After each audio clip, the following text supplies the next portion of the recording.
మీ ఎలాంటి వ్యాపార ప్రకటనలకైనా వెంటనే మా ఛానల్ సంప్రదించండి. ప్రస్తుతం మనతో పాటు ప్రముఖ ఆధ్యాత్మికవేత్త వేదిక్ ఆస్ట్రాలజర్ గోనుగుంట్ల సురేష్ బాబు గారు ఉన్నారు. గురుగారితో మాట్లాడదాం. నమస్కారం గురుగారు.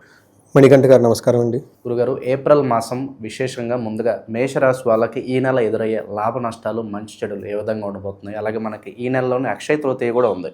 ఆ రోజు ప్రత్యేకంగా ఎలాంటి పరిహారాలు చేసుకోవడం ద్వారా ఈ నెల వేళ్ళకి, ఈ నెలతో పాటు ఈ సంవత్సరం కూడా విశేషంగా కలిసి వస్తుందంటారు? ఓం గం గణపతియే నమః. స్వర్ణలక్ష్మి నమస్తే అస్తు. పరబ్రహ్మ స్వరూపిణి రాజ్యం దేహి ధనం దేహి సర్వకామాంచ దేహి మే. స్వర్ణలక్ష్మి అమ్మవారి ఈ రాశి వారికి అష్టైశ్వర్యాలు, భోగభాగ్యాలు కలిగించాలి. ఓకే, అందరూ చాలా అభివృద్ధిలోకి రావాలని చెప్పేసి మనం కోరుకుందాం. మీరు అడిగిన విధంగా చాలా టెక్నికల్గా క్వశ్చన్ అడిగారు. ఎలా ఉంటే బాగుంటుంది, గ్రహస్థితులు ఏంటి, తర్వాత కలిసి వచ్చే అంశాలు ఏంటి, అది తెలుసుకోవడం చాలా చాలా important. Awareness is the key to success అంటారు. ఇంకా వివేక వైరాగ్యం ఉండాలంట, విజ్డమ్. ఓకే, ఏదో చేయాలి తెలుసుకుంటేనే జీవితంలో సగం మనం పైకి వచ్చేస్తామని ఆది శంకరాచార్యుల వారు చెప్తూ ఉంటారు. అందుకనే ప్రతి ఒక్కరు వాళ్ళ జన్మజాతకాన్ని చూసుకోవటము, నక్షత్రం చూసుకోవటం, మనకి ఏది అనుకూలంగా ఉంది, ఏది ప్రతికూలంగా ఉందో తెలుసుకోవటము, అనుకూలంగా ఉన్నదాన్ని బట్టి ఎక్కువ టైం స్పెండ్ చేయటం, ప్రతికూలంగా ఉంటే కనుక ఏం చేయాలి, భయపడకూడదు, రెమెడీస్ చేసుకోవాలి. రెమెడీస్ ఏ శాస్త్రంలో మనకు జ్యోతిష్యం చెప్పారు అదే శాస్త్రంలో పక్కన బ్యాక్ సైడ్లో రెమెడీస్ కూడా ఇచ్చారు. ఇవి చేసుకుంటే ఉండదని. ఎందుకంటే నేను యాజ్ ఏ హ్యూమన్ బీయింగ్ నేను రెమెడీస్ చేసుకుంటూ ఉంటా. నాకు మకర రాశి కాబట్టి నేను అన్ని అనుభవించి అన్ని చూస్తున్నాను కాబట్టి అది గ్రహాలు వాళ్ళు చేసే పనులు వాళ్ళు చేస్తూ ఉంటారు, మనం చేసే పనులు మనం చేయాలి. అవన్నీ మనకి అందులో శాస్త్రాల్లో ఉంది. ఇందులో మనం చూసుకుంటే ఏప్రిల్ మంత్లో వెరీ ఇంట్రెస్టింగ్గా 4 గ్రహాలు మాత్రమే ఒక హైలైట్. రెండో హైలైట్ ఫస్ట్ 15 days చైత్ర మాసం, నెక్స్ట్ 15 days వైశాఖ మాసం ఉంటుంది.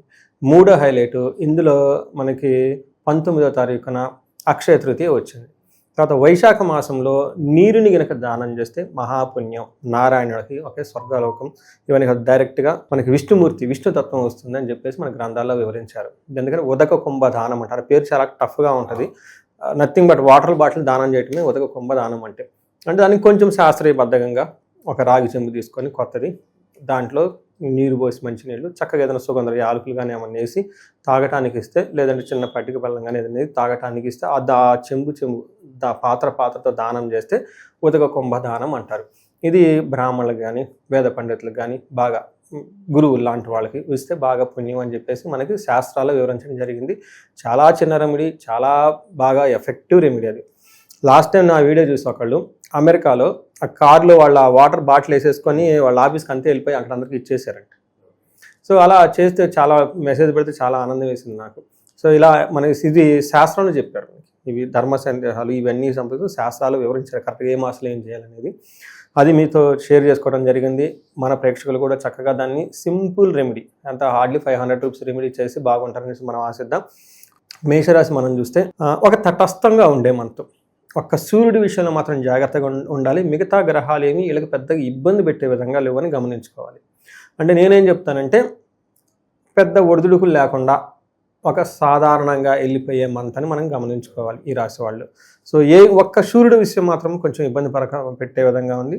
సో ఇప్పుడు ఈ డీటెయిల్స్ చూసుకుంటే సూర్యుడు వీళ్ళకి 10వ స్థానం 12 నుంచి 1వ స్థానంలో వెళ్ళటంతో జన్మరాశిలో సూర్యుడు ఉంటే మంచిది కాదు అని చెప్తారు. మనకి ఏమవుతుంది, మన మహర్షులు ఏం చెప్తారంటే దేహాతి సతతం కాలతిక్రమణ భోజనం బంధుమిత్ర సుహృద్వేష చంద్రరాశిగతో రవి అంటారు. అంటే ఏమవుతుంది, దేహార్తి అంటే ఫిజికల్గా చాలా టైర్డ్గా ఉంటారు అనమాట. సతతం కాలతిక్రమణ భోజనం, ఎప్పుడు టయానికి భోజనం చేయకుండా టైం తప్పి భోజనం చేస్తూ ఉంటుంది. బంధువులతోటి వాళ్ళతో గొడవలు వచ్చే అవకాశం ఉంటుంది, మనస్పర్ధలు ఉంటుంది.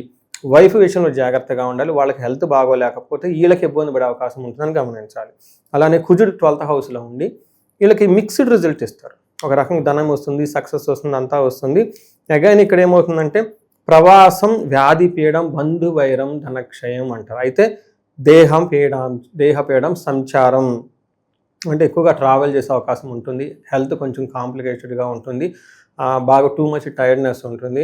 దాంతోపాటు బంధువులతో గొడవలు అయ్యే అవకాశం ఉంటుంది. వృధాగా గొడవలు పెట్టుకొని డబ్బులు వేస్ట్ చేసుకునే అవకాశం ఉంటుంది. అయితే ఎంత పర్సంటేజ్ అంటే చాలా తక్కువ పర్సంటేజ్లు ఇవన్నీ జరిగే అవకాశం ఉంటుంది. అలానే మానసికంగా కూడా టెన్షన్ ఉంటాయి అన్నమాట.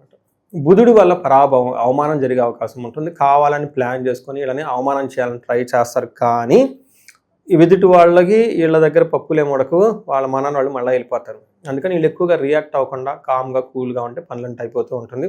జాబ్ విషయంలో మాత్రం కేర్ఫుల్గా ఉండండి.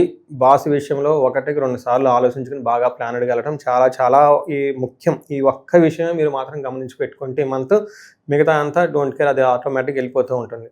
శుక్రుడు వీళ్ళకి 2వ స్థానంలో ఉన్నారండి. శుక్రుడు 2వ స్థానంలో అంటే శుభం, మంచి జరుగుతూ ఉంటుంది అని చెప్తారు. ఏ విధంగా? కుటుంబ సౌఖ్యం, ఆరోగ్యం, అర్ధసిద్ధిం, యశత్కరం అని చెప్తారు. అంతేకాకుండా దేహ సౌఖ్యం, వస్త్రలాభం, ద్వితీయ స్థానకే భృగు అని చెప్తారు. అంటే ఏమవుతుంది? కుటుంబంలో అంత సౌఖ్యంగా ఉంటారు, ఆరోగ్యం బాగుంటుంది, స్త్రీ సల్లాపం, లేడీస్తో చక్కగా మాట్లాడుతూ ఉంటారు, ఇంట్లో వాళ్ళతో కానీ బయట వాళ్ళతో కానీ. ఇన్ కేస్ లేడీస్ అయితే జెంట్స్తో వాళ్ళతో చక్కగా మాట్లాడుతూ ఉంటారు, దేహం అంతా సౌఖ్యం, కంఫర్టబుల్గా ఉంటారు, వస్త్రలాభం అని చూపిస్తూ ఉంటుంది. టోటల్గా చూసుకుంటే టయానికి మంచి ఫుడ్ తింటూ ఉంటారు. శుక్రుడు చాలా యోగ్యతనిస్తూ ఉన్నారు. 2 గ్రహాలు తటస్థంగా ఉన్నాయి. సూర్యుడు మాత్రం కొంచెం ఇబ్బంది పెడుతున్నారు, జాగ్రత్తగా ఉండటం ఎంతైనా ముఖ్యం అండి. ఇందులో ముందుగా ఇందులో అశ్విని 1, 2, 3, 4 పాదాలు, కృతిక 3వ పాదము, భరణి 1, 2, 3, 4 పాదాలు, కృతిక ఫస్ట్ పాదం అంతా ఇందులో ఉంటారు. మనం పేరు బలం కనుక చూసుకుంటే చూ, చే, చో, లాలి, లోల, ఆ, అల్లో, ఆ అన్న లక్షణాలను కూడా ఇందులో ఉంటారు. ఇందులో గ్రహాలు 4 మారుతుంది అని చెప్పుకున్నాడు. మారే గ్రహాలు సూర్యుడు, కుజుడు 2 క్రూర గ్రహాలు. సౌమ్య గ్రహాలు శుక్రుడు, బుధుడు వచ్చేప్పుడు సౌమ్య గ్రహాలు, ఈ 4 గ్రహాలు మారుతూ ఉన్నాయి ఏప్రిల్లో. అది 2వ తారీఖు నుంచి స్టార్ట్ అయ్యి 11, 14, 19 వరుసగా గ్రహాలు మారుతూ ఉంటాయి. ఈ యొక్క మారిన గ్రహాల వల్ల ఒక్క సూర్యుడి విషయంలో ఈ మేషరాశి వాళ్ళు చాలా జాగ్రత్తగా ఉండాలి. వీళ్ళకి ధనచ్ఛేదం, స్థాననాశనం అంటారు. చాలామందికి జాబులు కోల్పోయే అవకాశం ఉంటుంది, లేదంటే జాబులు విపరీతమైన ప్రెషర్ ఉంటుంది, లేదా వాళ్ళు చేస్తున్న అసైన్మెంట్లో ఏదైనా ఫెయిల్యూర్ కానీ ఏదైనా కానీ వాళ్ళ బాస్కి సబ్మిట్ చేసిన పేపర్లు కానీ ప్రాజెక్ట్స్ కానీ వాళ్ళకి రిజెక్ట్ అయ్యి మళ్ళీ ఎన్నుకొచ్చే అవకాశం ఉంటుంది. ఇది చాలా చాలా గుర్తుపెట్టుకోవాలి. ఎందుకంటే చాలామందికి జాబ్లో పోయే అవకాశం కూడా ఉంటుంది. ఇది విషయం కొంచెం గమనించుకోవాలి. 2వది కుజుడు, బుధుడు వీళ్ళకి ఇబ్బంది పెడుతున్న ఆ ఇబ్బందులు వీళ్ళు పెద్ద అంతా ఎక్కువగా అనుభవంలోకి అయితే రావు. జనరల్గా అవమానం జరిగే అవకాశం ఉంటుంది, లేదంటే కొంచెం హెల్త్ కాంప్లికేషన్స్ ఉంటుంది. బట్ అవి కూడా చాలా లో మోతాదులో జరుగుతాయి, హై రేంజ్లో జరగవు. తర్వాత శుక్రుడు విత్త సిద్ధి, ధనాన్ని అయితే ఇస్తూ ఉన్నారు. సో ఇప్పటి వరకు మనం కనుక చూసుకుంటే సమరీ, సూర్యుడు కొంచెం ఇబ్బంది పెట్టి బాస్కి ఎంప్లాయ్కి మధ్య విపరీతమైన ప్రెషర్ రావటము, లేదంటే జాబ్ పోవటము, లేదంటే చేస్తున్న జాబులు వీళ్ళ అసైన్మెంట్ కానీ ఏదన్నా కానీ అందులో ప్రమోషన్ రాకుండా ఆటంకాలు వచ్చే అవకాశం ఉంటుంది. ఇది గమనించుకోవాలి. శుక్రుడు వల్ల ధనం వస్తుంది. మిగతా 2 గ్రహాలు, ఒకటి వ్యాధిని ఇస్తుంది, మళ్ళీ వెంటనే నయం చేస్తుంది, ఇంకోటి అవమానాన్ని ఇస్తుంది, మళ్ళీ వెంటనే తిరిగి మళ్ళీ సరిగ్గా చేసేస్తుంది అనమాట. ఇది మనం సంక్షిప్తంగా ఎలా ఉంది క్లుప్తంగా మనం చెప్పుకోవచ్చు. గురుగారు, ఈ రాశిలో మరి ఏ నక్షత్రాలు ఉంటాయి, వాళ్ళకి ఎలా ఉండబోతుంది ఈ నెల? అశ్విని, భరణి, కృతిక 3 నక్షత్రాలు ఇందులో ఉంటుంది. మనం అశ్విని చూసుకున్నాం అనుకోండి, ఫస్ట్ పాజిటివ్ సైడ్లో చక్కగా అన్నం తింటారు, ధనలాభం ఉంటుంది, సౌఖ్యంగా ఉంటారు, విదేశాగమనం, ఫారిన్ రిలేటెడ్ కనెక్షన్స్ బాగుంటుంది, క్షేమంగా ఉంటారు, ఐశ్వర్యంగా ఉంటారు. చూడండి, అన్నీ పాజిటివ్గా ఉన్నాయి. 1-2 విషయాలు మాత్రం అది సూర్యుడి వల్ల మృత్యు భయము, నాశనము చూపిస్తుంది. చాలా చాలా కేర్ఫుల్గా ఉండాలి. సూర్యుడికి సంబంధించిన పరిహారాలు చాలా ఎక్కువ చేసుకోవాలి. నాశనం అంటే వీళ్ళు చేస్తున్న పని కానీ వీళ్ళు తలపెట్టిన ఒక వర్క్ కానీ అది సరైన రిజల్ట్ ఇవ్వకుండా ఆటంకాలు వచ్చే అవకాశం ఉంటుంది. తద్వారా మృత్యు భయము, మనం ఉంటామో పోతామో అనే భయం పడుతుంది. అంటే మనం అంటే ఫిజికల్గా కాదు, మన పని ఉంటామో లేదా, అసలు ఆఫీస్లో కంటిన్యూ అవుతాం లేదా, పోతామనే భయం మాత్రం ఉంటుంది. ఈ విషయం కొంచెం జాగ్రత్తగా ఉండాలి. భరణి వాడు అగైన్ వీళ్ళకి క్షేమంగా ఉంటారు, విదేశాగమనం, ఫారిన్ తిరిగే అవకాశం ఉంటుంది, సౌఖ్యంగా ఉంటారు, మృష్టాన్నము చక్కగా భోజనం అంతా చేస్తూ ఉంటారు. వీళ్ళకి కూడాను నాశనము, మృత్యు భయము జరుగుతూ ఉంటుంది, జాగ్రత్తగా ఉండాలి.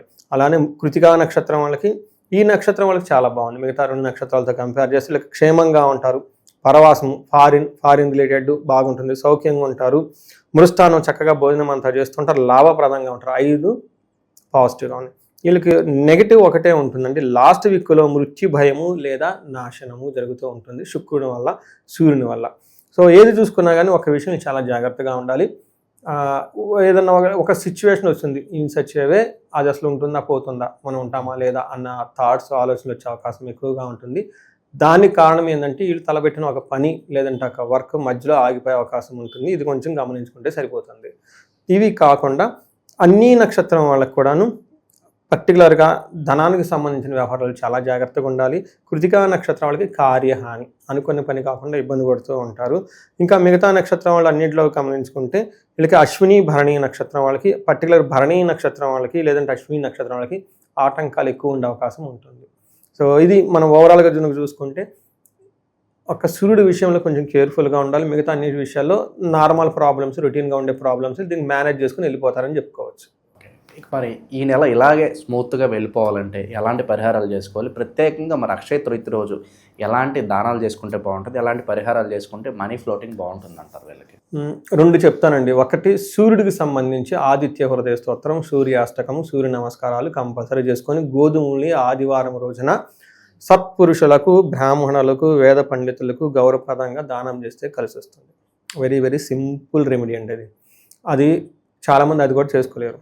2 సూర్య నమస్కారాలు, ఎందుకంటే సూర్యుడు నమస్కార ప్రియుడు, అందుకని సూర్య నమస్కారాలు లేచిన వెంటనే మనకు సూర్యబ్రహ్మానికి ఎదురుగా నమస్కారం పెట్టుకుంటే అది చాలా ఉత్తమం. కొంతమంది ఈ టైంలో ఇంకా త్రికాల సంధ్యావందనము, అగ్నిహోత్రం ఇవన్నీ చేసుకుంటే ఈ యొక్క పోతుంది. ఆదిత్య హృదయ స్తోత్రం అని ఉంటుంది. ఆదిత్య హృదయ స్తోత్రం పాటు హనుమాన్ కార్యసిద్ధి మంత్రం 2 కనుక కలిపి చదువుకుంటే నా క్లయింట్స్కి ఎక్కువ అదే రికమెండ్ చేస్తుంటాను. పర్టికులర్ ఎన్ఆర్ఎల్ జాబ్లో ప్రెషర్ ఉందండి, బాస్కి మాకు పట్టలేదు, అసలు ఎప్పుడు వస్తుందంటే వెరీ బ్యూటిఫుల్ కాంబినేషన్ అండి. ఒక 45 days కనుక ఇది చదవగలిగితే ఆదిత్య హృదయ స్తోత్రం ప్లస్ హనుమాన్ కార్యసిద్ధి మంత్రము లేదా హనుమాన్ చాలీసా చదువుకుంటే వెరీ బ్యూటిఫుల్ కాంబినేషన్. అది ఉద్యోగానికి సంబంధించి ఈ 2 చేసుకుంటే సరిపోతుంది. తర్వాత మీరేమన్నాడు అక్షయ తృతీయ గురించి? అక్షయ తృతీయ గురించి ఒకటి మన అందరికీ చాలా పాపులర్ అయిపోయింది. అది మన కమర్షియల్ ద్వారా అయితేనేమి ఏదైతేనేమి బంగారం కొనుక్కోమని. బంగారం కొనుక్కుంటే మంచిదే, అందులో తప్పేమీ లేదు, ఎక్కడ రాయం కూడా రాయలేదు. హిరణ్యవర్ణం అంటారు, హిరణ్య గర్భ అంటారు విష్ణుమూర్తిని. హిరణ్య గర్భం అంటే గర్భం నందే బంగారం ఉన్నారు, లేదంటే బంగారు గర్భంలో విష్ణుమూర్తి ఉన్నారని. ఎప్పుడైతే విష్ణుమూర్తి ఉన్నారో విష్ణుమూర్తి దగ్గర అమ్మవారు ఖచ్చితంగా ఉంటారు. విష్ణుమూర్తి దగ్గర అమ్మవారు లేకుండా ఉండరు కదా, అందుకని చెప్పి బంగారం మన ఇంటికి తీసుకొచ్చుకుంటాము. అంతేకాకుండా శ్రీ సూక్తంలో మనకి అమ్మవారి గురించి ఏమంటారు, హిరణ్యవర్ణం హరిణి అని చెప్తూ ఉంటాం. సువర్ణ రజత స్రజాం అని అమ్మవారిని కీర్తిస్తూ ఉంటారు. అమ్మవారు ఎలా ఉంటారు, బంగారపు రంగులో బంగారం లాగా ఉంటారని. అంటే అమ్మవారిని సాక్షాత్ బంగారంతో పోల్చారంటే బంగారం మంచిదనే కదా. అందుకని కొని పెట్టుకుంటే స్థిరంగా ఉంటుంది, మన ఇంట్లోంచి ఎక్కడికి పోదు, విష్ణు స్వరూపం మన ఇంటికి వచ్చింది, అమ్మవారు అక్కడ ఉంటారని ఒక దాంతో తీసుకున్నారు. నేనైతే ప్రతి ఒక్కరికి ఎంకరేజ్మెంట్ చేస్తాను, గోల్డ్ కొనుక్కోమని చెప్పి. గోల్డ్ దానం ఇవ్వమని కూడా చిన్నది ఏదైనా ముక్కు పొడగ లాంటిది కొంతమంది ఇస్తుంటారు, చిన్న చిన్న బొట్టు బిళ్ళ లాంటిది చిన్న చిన్న ఇస్తేస్తుంటే అది పెద్ద ఖర్చు కూడా కాదు. ఒక 10-11 మందికి కనుక ఇవ్వగలిగితే అది ఎప్పుడు స్థిరంగా ఉంటుంది. తర్వాత దానాలు ఎక్కువగా చేయండి. ఏ దానం చేసినా కానీ మెయిన్ ఏంటంటే అక్షయ తృతీయ రోజున మంచి పనులు కనుక చేస్తే వాటి యొక్క పుణ్యత మనకి ఎప్పుడు స్థిరంగా ఉంటుంది, అక్షయము తరిగిపోని విధంగా ఉంటుందని. ఎలాంటి దానాలు చేసినా కానీ చాలా చాలా ఉత్తమం. పర్టికులర్గా నీళ్లు, వాటర్ డిస్ట్రిబ్యూట్ చేయండి, ఇంకా అంతకు మించిన ఏమి ఉండదు. మనకి వినాయక చవితి కథలు కూడా చదువుతూ ఉంటాం అన్నమాట. అన్ని నదులు నారాయణాత్మకంగా ఉంటాయి కాబట్టి కుమారస్వామి వెళ్ళి స్నానం చేసి వస్తుంటారు అనమాట. అందుకని నీళ్ళల్లో ఎక్కడుంటే అక్కడ విష్ణుమూర్తి ఉంటారు కాబట్టి ఇవన్నీ చేసుకుంటే చాలా బాగుంటుంది. చక్కగా బంగారం కొనండి. లేడీస్కి, జెంట్స్ సంవత్సరానికి రోజు కొనపోయినా కానీ అట్లీస్ట్ సంవత్సరానికి ఒకసారి వాళ్ళకి ఏదైనా కొనిస్తే హ్యాపీగా ఫీల్ అయిపోతారు, వాళ్ళు హ్యాపీగా ఉంటారు. అది ఇంకా ఇంపార్టెంట్ ఇంట్లో లేడీస్ హ్యాపీగా ఉండటం. ఎందుకంటే మనకి బుక్స్లో ఏం చెప్తారంటే లేటెస్ట్గా ఇవి సైంటిఫిక్ ఎవిడెన్స్లు కూడాను 77% ఒక జంట యొక్క సక్సెస్ భార్య మీద, లేదంటే భార్య యొక్క సక్సెస్ జంట మీద, ఇంట్లో ఉన్న హార్మోని మీద ఆధారపడి ఉంటుందని లాట్ ఆఫ్ స్టడీస్ ఉన్నాయండి. అందుకని ఇవి చక్కగా వాళ్ళకి కొనిపెట్టేసి హ్యాపీగా చూసుకోండి. చీరలు ఇవ్వండి, అవన్నీ ఇవ్వండి, ఆ సంతోషం హ్యాపీగా ఉంటుంది, ఇల్లంతా హ్యాపీగా ఉంటుంది ఎప్పటికీ. సో ఇది మీరు అడిగిన 2వ దాని యొక్క రెమెడీ అండి. ఇవి కాకుండా ఈ రాశి వాళ్ళకి ఏలినాటి శని నడుస్తుంది, కొంచెం జాగ్రత్తగా ఉండాలి. ఏమైనా స్పెసిఫిక్గా పెద్ద పెద్ద ప్రాబ్లమ్స్ ఉంటే ఇవన్నీ రొటీన్గా వాళ్ళు చేసుకునేవి. కొన్ని వాళ్ళు లేకుండా పండితుల ద్వారా చేసుకోవాలి. ఎవరికైనా ధనం బాగా ఆగిపోతుంటే స్వర్ణలక్ష్మి విశేషం, తర్వాత భార్యాభర్తల మధ్య అన్యోన్యంగా ఉండడానికి అన్యోన్య దాంపత్య పాశుపత అభిషేకము, కుబేర పాశుపత అభిషేకం ధనం ఇంట్లో స్థిరంగా ఉండటానికి, లేదంటే మనకి భార్యాభర్తల గురించి ఇంకా అన్యోన్య దాంపత్య పాశుపత అభిషేకము, మృత్యుంజయ హోమము, మహామృత్యుంజయ అభిషేకము. చాలామందికి లాస్ట్ టైం అంతా నేను చండీ హోమాలు ఎక్కువ చేస్తున్నాను నేను. అది నవరాత్రి సందర్భంగా ఈ నవరాత్రి చైత్ర నవరాత్రుల గురించి చాలామంది అమెరికన్స్ వాళ్ళంతా చేయించుకున్నారు. ఇంకా ఏదైనా పెద్ద పెద్ద ప్రాబ్లమ్స్ వాళ్ళు ఫేస్ చేస్తూ ఉంటే అవుట్ ఆఫ్ దేర్ కంట్రోల్ అని కనుక్కుంటే ఒకసారి మనకు కన్సల్ట్ అయ్యి వాళ్ళ జాతక చక్రం చూపించుకుంటే మనం వాళ్ళకి హెల్ప్ చేయొచ్చు. అందులో దాన్ని బట్టి వాళ్ళ తీవ్రతను బట్టి మనం పూజలు అవన్నీ చేయించుకుంటే వీళ్ళ లైఫ్ 10 ముందుకెళ్ళే అవకాశం ఎక్కువ ఉంటుందండి ఈ రాశి వాళ్ళకి. వీళ్ళకి ఈ మాసం ఏ విధంగా ఉండబోతుందో మంచి విశ్లేషణ అందించారు. ధన్యవాదాలు. ధన్యవాదాలండి.